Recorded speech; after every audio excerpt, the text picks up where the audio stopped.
August 30th, 1940. The air was heavy with the acrid smell of oil and smoke as the British pilots gathered in their briefing room, the remnants of their latest battle still fresh in their minds.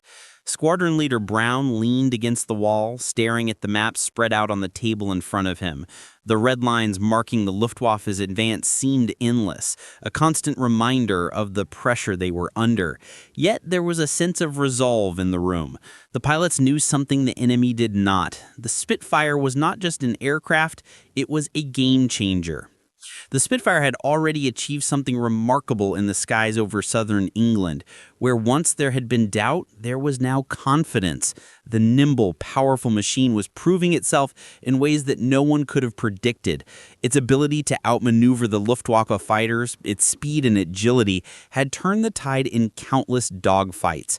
And with every German aircraft that fell from the sky, the message grew clearer. The Battle of Britain was winnable. But despite the successes, there were still significant challenges ahead. The Luftwaffe was not about to give up so easily. As fighters and bombers would continue to come, day after day, each raid more aggressive than the last. The British pilots, now accustomed to the Spitfire's capabilities, would have to rely on their newfound confidence in the aircraft to continue holding the line. That afternoon, Brown and his squadron were once again airborne. The briefing had been quick, the mission clear. Escort the bombers as they took out a critical German target. The Luftwaffe would undoubtedly be waiting.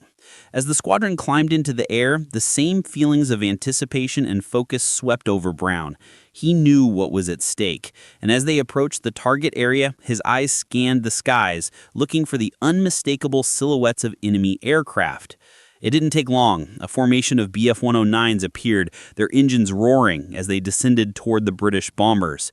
Without hesitation, Brown's voice crackled over the radio, rallying his squadron to intercept.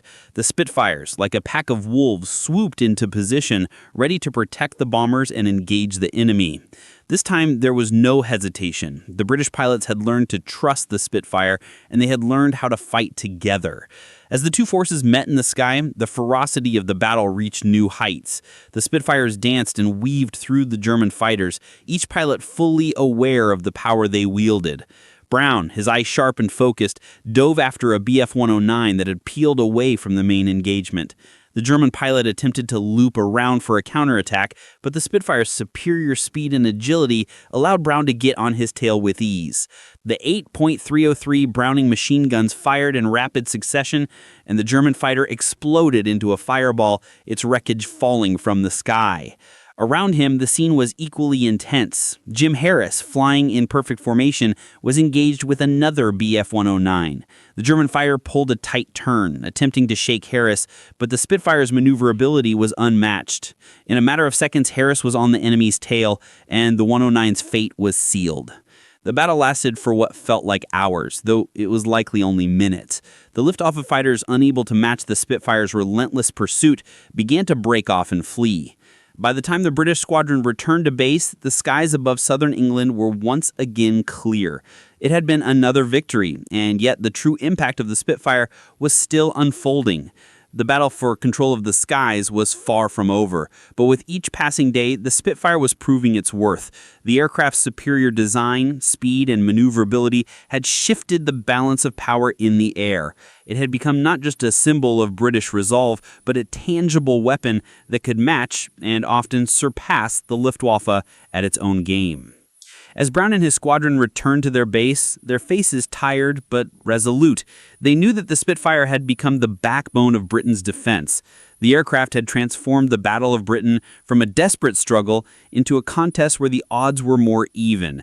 And as the war dragged on, the Spitfire would go on to become the legend that would not only define the Battle of Britain, but would continue to play a crucial role in the Allied victory.